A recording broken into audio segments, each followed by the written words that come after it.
Brahmagiri club पालन करुछि 74तम वन महोत्सव। पुरी जिला Brahmagiri block Brahmagiri club आनुकूल्य 74तम वन महोत्सव मणपड़ा ग्राम पंचायत अंतर्गत छोटपुर ग्रामर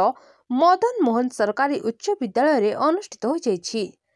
एही कार्यक्रम रे मुख्य अतिथि ब्रह्मगिरी वन विभाग अधिकारी चंद्रशेखर साहू और सहकर्मी मदन मोहन सरकारी उच्च विद्यालय प्रधान शिक्षक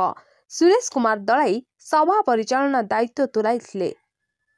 ब्रह्मगिरी क्लब समस्त कर्मकर्ता माने और विद्यालयर शिक्षक शिक्षयित्री एवं छात्र छात्री माने एही वन महोत्सव छोटपुर रे पालन करथिले।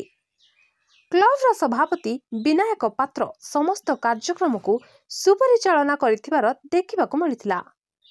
छात्र छात्री माने आगामी दिन रे गछ ही जीवन अटे और गछ लगाइबा पई शपथ पाठ करथिले। विद्यालय परिसर रे वन विभाग अधिकारी गछ लगाई छात्र छात्री को उत्साहित करथिले और सारा विश्ववासी को सचेतनतार वार्ता देथिबार देखिबाकु मिलिथिला। मुसी सुरेश कुमार दलाई प्रधान शिक्षक मदन मोहन सरकारी उच्च विद्यालय छोटपुर। आज 74तम वनोत्सव अवसर रे ब्रह्मगिरी क्लब आनुकूल्य रे आम मदन मोहन उच्च विद्यालय परिसर रे समस्त छात्र छात्री एवं वन विभाग रेंजर महाशय एवं तांकर अधिकारी माने एवं फरेस्टर महोदय समस्ते ये कार्यक्रम को सफल रूपायन करिसेंती। एवं आज जो वार्ता आम पई रही आम प्रत्येक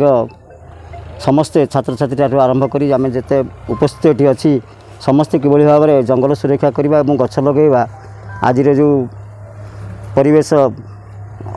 ये सुस्थ परिवेश सृष्टि करने जंगलर आवश्यकता अच्छी वृक्षरोपण आवश्यकता अच्छी आम आम समस्त आज शपथ नहींचु एवं ब्रह्मगिरी क्लब एवं वन विभाग अधिकारी मान सहित आम आज शपथ नहींचु जे प्रकृति में आम अंचल आम विद्यालय परिसर में विभिन्न प्रकार गछ वृक्षरोपण करी परिवेश सुरक्षा यही वार्ता नहीं कि आम आज शपथ नहींचु एवं समस्त मीडिया भाई मानक एवं समस्त उपस्थित शिक्षयित्री एवं छात्र छात्री क्लब कर्मकर्ता एवं फरेस्ट विभाग समस्त कर्मकर्ता धन्यवाद दे आज शपथ को आम निश्चित भाव में कार्यकारी आज शुभ समस्त की शुभेच्छा जन धन्यवाद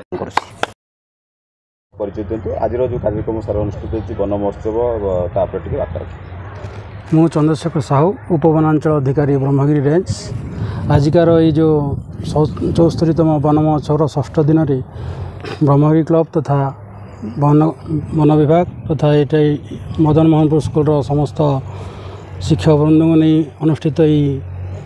वन महोत्सव उत्सव समस्त को यही उत्सव